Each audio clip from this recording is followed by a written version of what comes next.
ಯಾವಾಗ ಕನ್ನಡದ ಸ್ಟಾರ್ ನಟರು ವರ್ಷಕ್ಕೆ 1 ಅಥವಾ 2 ಸಿನಿಮಾಗಳನ್ನು ಮಾಡೋದನ್ನು ನಿಲ್ಲಿಸಿ 2 ವರ್ಷಕ್ಕೊಂದು 3 ವರ್ಷಕ್ಕೊಂದು 4 ವರ್ಷಕ್ಕೊಂದು ಸಿನಿಮಾಗಳು ಅನ್ನೋದಕ್ಕೆ ಸ್ಟಾರ್ಟ್ ಮಾಡಿಕೊಂಡ್ರು, ಪ್ಯಾನ್ ಇಂಡಿಯಾ ಹುಚ್ಚಿಗೆ ಬಿದ್ದು ಒಂದಷ್ಟು ಜನ ನಿರ್ಮಾಪಕರು, ಒಂದಷ್ಟು ಜನ ಥಿಯೇಟರ್ನ ಮಾಲೀಕರು ಫಿಲಿಂ ಚೇಂಬರ್ಗೆ ಭೇಟಿ ನೀಡುವ ಮೂಲಕ ಫಿಲಿಂ ಚೇಂಬರ್ನಲ್ಲೂ ಕೂಡ ಚಿತ್ರರಂಗವನ್ನು ಒಂದಷ್ಟು ದಿನಗಳ ಕಾಲ ಬಂದ್ ಮಾಡಬೇಕು ಎನ್ನುವ ಒಂದಷ್ಟು ಮನವಿಯನ್ನು ಸಹ ಸಲ್ಲಿಸಿದರು. ಹಿಂಗೆ ಆದರೆ ಚಿತ್ರರಂಗದ ಉಳಿವಿಗೆ ಸಾಧ್ಯ ಆಗೋದಿಲ್ಲ, ಹಾಗಾಗಿ ಬಂದ್ ಮಾಡಿಬಿಡಿ, ಮುಚ್ಚಿಬಿಡಿ. ದೊಡ್ಡ ದೊಡ್ಡ ಸಿನಿಮಾಗಳು ಇದ್ರೂ ಕೂಡ ಯಾವುದಕ್ಕೂ ತಲೆಕೆಡಿಸಿಕೊಳ್ಳದೆ ಕರ್ನಾಟಕದಲ್ಲಿ ಕನ್ನಡಿಗನೇ ಸಾರ್ವಭೌಮ ಅನ್ನೋದನ್ನು ಹೇಳೋಕೆ ರೆಡಿಯಾಗಿ ನಿಂತಂತೆ ಕಾಣ್ತಾ ಇದೆ. ಹಾಯ್, ಎಲ್ರಿಗೂ ನಮಸ್ಕಾರ. ನೀವು ನೋಡ್ತಾ ಇದ್ದೀರಾ ಸ್ಪೀಡ್ ಪ್ಲಸ್ ಕರ್ನಾಟಕ. ನಾನು ನಿಮ್ಮ ಮಂಜುಗೌಡ. ಕನ್ನಡ ಚಿತ್ರರಂಗ ಯಾವ ಕಡೆ ಹೆಜ್ಜೆ ಇಡ್ತಾ ಇದೆ, ಯಾವ ನಿಟ್ಟಿನಲ್ಲಿ ಸಾಗ್ತಾ ಇದೆ, ಅಕ್ಕಪಕ್ಕದ ಸಾಕಷ್ಟು ಇಂಡಸ್ಟ್ರಿಗಳಿಗೆ ನಮ್ಮ ಇಂಡಸ್ಟ್ರಿಯನ್ನು ಕಂಪೇರ್ ಮಾಡಿಕೊಂಡು ನೋಡಿದಾಗ ನಮ್ಮ ಇಂಡಸ್ಟ್ರಿ ಯಾವ ಮಟ್ಟಕ್ಕೆ 2024ರ ಮೊದಲ 4 ತಿಂಗಳು ಪಾತಾಳಕ್ಕೆ ಕುಸಿದಿದೆ ಅನ್ನೋದನ್ನು ನಾವು ಬ್ಯಾಕ್ ಟು ಬ್ಯಾಕ್ ಒಂದಷ್ಟು ಎಪಿಸೋಡ್ಗಳನ್ನು ಮಾಡೋ ಮೂಲಕ ನಿಮ್ಮ ಮುಂದೆ ಪ್ರಸ್ತುತಪಡಿಸ್ತಾನೆ ಇದ್ದೀವಿ.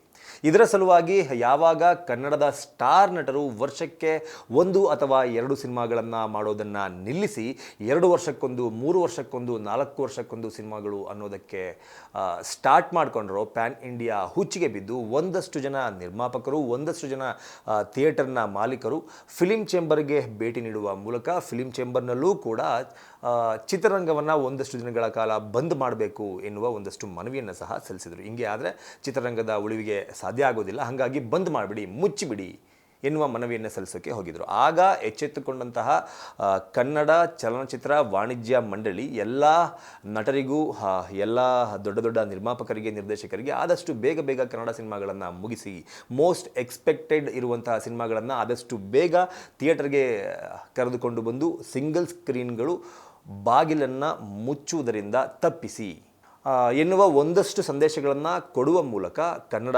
ಚಿತ್ರರಂಗವನ್ನು ಎಚ್ಚರಿಕೆಯ ಒಂದು ಕರೆಗಂಟೆಯನ್ನು ನೀಡುವ ಪ್ರಯತ್ನವನ್ನು ಫಿಲಿಂ ಚೇಂಬರ್ ಕೂಡ ಮಾಡಿತ್ತು. ಮೋಸ್ಟ್ಲಿ ಅದರ ಸಲುವಾಗೋ ಏನೋ ಬ್ಯಾಕ್ ಟು ಬ್ಯಾಕ್ ಒಂದಷ್ಟು ಸಿನಿಮಾಗಳ ರಿಲೀಸಿಂಗ್ ಡೇಟ್ ಅನೌನ್ಸ್ ಆಗ್ತಾ ಇದೆ. ಇದು ಸದ್ಯದ ಮಟ್ಟಕ್ಕೆ, ಅಂದರೆ ಮರುಭೂಮಿಯಲ್ಲಿ ಓಯಾಸಿಸ್ ಸಿಕ್ತಂಗೆ ಅಂತಾರಲ್ಲ, ನೀರು ಸಿಕ್ತಂಗೆ ಅಂತಾರಲ್ಲ, ಆ ಥರ ಇದು ಸದ್ಯದ ಮಟ್ಟಕ್ಕೆ ಇವರು ಅನೌನ್ಸ್ ಮಾಡ್ತಾ ಇರೋದು. ನಿಜವಾಗ್ಲೂ ಕನ್ನಡದ ಚಿತ್ರರಂಗದ ಮಟ್ಟಕ್ಕೆ ಒಂದು ಒಳ್ಳೆಯ ಬೆಳವಣಿಗೆ. ಅದರಲ್ಲೂ ಪ್ರಮುಖ 3 ಚಿತ್ರಗಳ ರಿಲೀಸ್ ಡೇಟ್ ಅನೌನ್ಸ್ ಆಗಿದೆ. ಯಾವೆಲ್ಲ ಅಂದರೆ, ಈಗ ಆಲ್ರೆಡಿ ಭೈರತಿ ರಣಗಲ್, ಈ ಹಿಂದೆ ಆಲ್ರೆಡಿ ಹೇಳಿದ್ದೀನಿ, ಭೈರತಿ ರಣಗಲ್ಲೇ ಮೊದಲು ಈ ವರ್ಷ ಯಾವಾಗ ರಿಲೀಸ್ ಆಗುತ್ತೆ ಅನ್ನೋದನ್ನು ಮೊದಲು ಅನೌನ್ಸ್ ಮಾಡಿದಂಥ ಚಿತ್ರ ಶಿವರಾಜ್ ಕುಮಾರ್ ಅವರ ಅಭಿನಯದ ಹಾಗೂ ನಿರ್ಮಾಣದ ಭೈರತಿ ರಣಗಲ್ ಚಿತ್ರ. ಈ ಚಿತ್ರದ ಮೇಲೆ ಸಾಕಷ್ಟು ಎಕ್ಸ್ಪೆಕ್ಟೇಷನ್ ಇದೆ. ಮಫ್ತಿ ಕಾಂಬಿನೇಷನ್ನಲ್ಲಿ ಮತ್ತೊಂದು ಚಿತ್ರ ಬರ್ತಾ ಇರುವ ಕಾರಣಕ್ಕೆ ಸಾಕಷ್ಟು ಎಕ್ಸ್ಪೆಕ್ಟೇಷನ್ ಇದೆ. ಹಾಗಾಗಿ ಈ ಚಿತ್ರ ಯಾವಾಗ ರಿಲೀಸ್ ಆಗುತ್ತೆ ಅಂತ ಕನ್ನಡದ ಚಿತ್ರಾಭಿಮಾನಿಗಳ ಜೊತೆಗೆ ದೊಡ್ಡ ಮನೆ ಅಭಿಮಾನಿಗಳು, ಡಾಕ್ಟರ್ ಶಿವರಾಜ್ ಕುಮಾರ್ ಅವರ ಅಭಿಮಾನಿಗಳು ಕೂಡ ಕಾಯ್ತಾ ಇದ್ರು. ಅದಕ್ಕೆ ಉತ್ತರ ಸಿಕ್ಕಿದೆ. ಅದು ಯಾವಾಗಪ್ಪ ಅಂತ ಹೇಳಿದ್ರೆ ಆಗಸ್ಟ್ 15ನೇ ತಾರೀಕು. ಆಗಸ್ಟ್ 15ನೇ ತಾರೀಕು ದೊಡ್ಡ ಮಟ್ಟದಲ್ಲಿ ಬಾಕ್ಸ್ ಆಫೀಸ್ನಲ್ಲಿ ಫೈಟ್ ಆಗೋದು ಗ್ಯಾರಂಟಿ ಅಂತ ಹೇಳಲಾಗ್ತಾ ಇದೆ. ಯಾಕೆಂದರೆ ಪುಷ್ಪ ಪಾರ್ಟ್ 1 ದೊಡ್ಡ ಮಟ್ಟದಲ್ಲಿ ಹಿಟ್ ಆಗಿತ್ತು. ಆ ಸಿನಿಮಾದ ಮುಂದುವರೆದ ಭಾಗ ಪುಷ್ಪ ಪಾರ್ಟ್ 2 ಆಗಸ್ಟ್ 15ಕ್ಕೆ ರಿಲೀಸ್ ಆಗ್ತಾ ಇದೆ. ಅದು ಕೂಡ ಪ್ಯಾನ್ ಇಂಡಿಯಾ ಚಿತ್ರ ಆಗಿರೋದ್ರಿಂದ not only Karnataka, not only Andhra, Telangana, Tamil, Telugu, Hindi, Malayalam ಎಲ್ಲ ಕಡೆ ರಿಲೀಸ್ ಆಗೋದ್ರಿಂದ ಆ ಚಿತ್ರದ ಮೇಲೆ ಕೂಡ ಸಾಕಷ್ಟು ಎಕ್ಸ್ಪೆಕ್ಟೇಷನ್ ಇದೆ.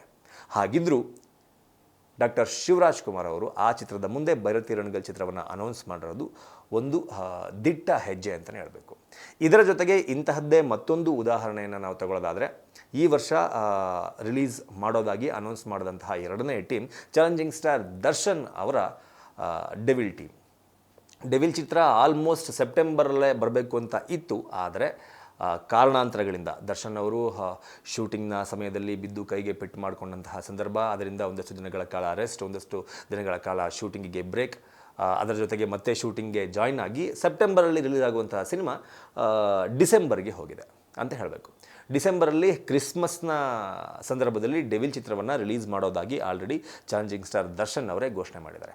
ಇಲ್ಲೂ ಕೂಡ ಮೋಸ್ಟ್ ಎಕ್ಸ್ಪೆಕ್ಟೆಡ್ ಮೂವಿ ಮತ್ತೊಂದು ಬರ್ತಾ ಇದೆ, ಅವತ್ತಿಗೆ ರಿಲೀಸ್ ಮಾಡ್ತೀವಿ ಅಂತ ಹೇಳ್ಕೊಂಡಿರೋ ಮತ್ತೊಂದು ಮೂವಿ ಯಾವುದಪ್ಪ ಅಂತ ಹೇಳಿದ್ರೆ ವೆಲ್ಕಮ್ ಟು ದ ಜಂಗಲ್ ಅಂತ. ಅಂದರೆ ಹಿಂದಿ ಸಿನಿಮಾ, ಬಾಲಿವುಡ್ ಸಿನಿಮಾ, ಇದು ಕೂಡ ಪ್ಯಾನ್ ಇಂಡಿಯಾ ಮಟ್ಟದಲ್ಲಿ ನಿರ್ಮಾಣ ಆಗ್ತಿರುವಂಥ ಸಿನಿಮಾ.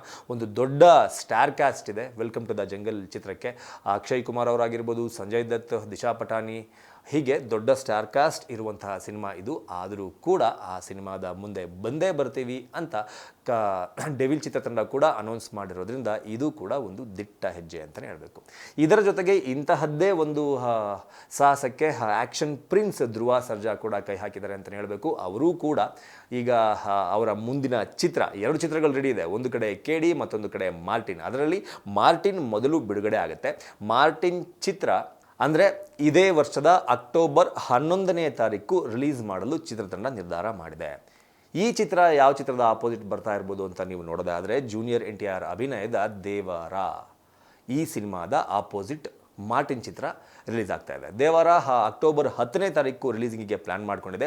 ಮಾರ್ಟಿನ್ ಅಕ್ಟೋಬರ್ 11ನೇ ತಾರೀಕು, ಅಂದರೆ ಒಂದು ದಿನ ತಡವಾಗಿ ವಿಜಯದಶಮಿ ಎಂದು ದಸರಾ ಹಬ್ಬ ಇರುತ್ತೆ, ಬ್ಯಾಕ್ ಟು ಬ್ಯಾಕ್ ರಜಾ ಇರುತ್ತೆ. ಹೀಗಾಗಿ ನಾವು ರಿಲೀಸ್ ಮಾಡ್ತೀವಿ. ನಮ್ಮ ಚಿತ್ರದ ಕಂಟೆಂಟ್ ಮೇಲೆ ನಮಗೆ ನಂಬಿಕೆ ಇದೆ. ಬೇರೆ ಭಾಷೆಯ ಯಾವುದೇ ಚಿತ್ರಗಳು ಬಂದರೂ ಕೂಡ ನಾವು ತಲೆ ಕೆಡಿಸಿಕೊಳ್ಳುವುದಿಲ್ಲ ಅನ್ನುವ ನಿರ್ಧಾರವನ್ನು ಮಾರ್ಟಿನ್ ಚಿತ್ರತಂಡ ಮಾಡಿ ಆಗಿದೆ.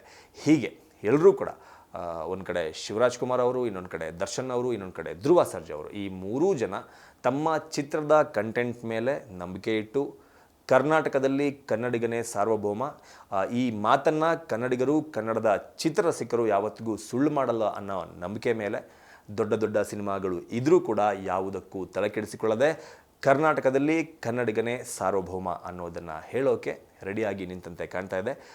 ಇನ್ನೂ ಸಾಕಷ್ಟು ಸಿನಿಮಾಗಳು ಬರೋದಕ್ಕಿದೆ. ಅವರು ಕೂಡ ರಿಲೀಸಿಂಗ್ ಡೇಟ್ನ ಅನೌನ್ಸ್ ಮಾಡ್ತಾರೆ ಅಂತ ಸಾಕಷ್ಟು ಅಭಿಮಾನಿಗಳು ಕಾಯ್ತಾ ಇದ್ದಾರೆ. ಈ 3 ಜನ ಅನೌನ್ಸ್ ಮಾಡಿದ ಹಾಗೆ ಅದರಲ್ಲೂ ಗೂಸ್ ಬಂಪ್ಸ್ ಬರೋ ಥರ ಅನೌನ್ಸ್ ಮಾಡಿರೋದು. ಯಾಕೆಂದರೆ ಆಪೋಸಿಟ್ ದೊಡ್ಡ ದೊಡ್ಡ ಸ್ಟಾರ್ ನಟರ ಪ್ಯಾನ್ ಇಂಡಿಯಾ ಸಿನಿಮಾಗಳು ಇದ್ರೂ ಕೂಡ ತಲೆ ಕೆಡಿಸಿಕೊಳ್ಳದಂಗೆ ರಿಲೀಸಿಂಗ್ ಡೇಟ್ನ ಅನೌನ್ಸ್ ಮಾಡ್ತಾರೆ. ಮಿಕ್ಕ ಹೀರೋಗಳು ಕೂಡ ಇದೇ ನಿಟ್ಟಿನಲ್ಲಿ ಸಾಗಬೇಕು ಅನ್ನೋದು ನಮ್ಮ ಆಸೆ ಕೂಡ. ಇದ್ರ ಬಗ್ಗೆ ನಿಮಗೆ ಏನನ್ಸುತ್ತೆ ಅನ್ನೋದನ್ನು ಕಮೆಂಟ್ ಬಾಕ್ಸ್ ಮೂಲಕ ತಿಳಿಸಿ ಅಂತ ಕೇಳ್ಕೊತಾ ಈ ವಿಡಿಯೋನ ಮುಗಿಸ್ತಾ ಇದ್ದೀನಿ. ನಮಸ್ಕಾರ. Beat plus Karnataka.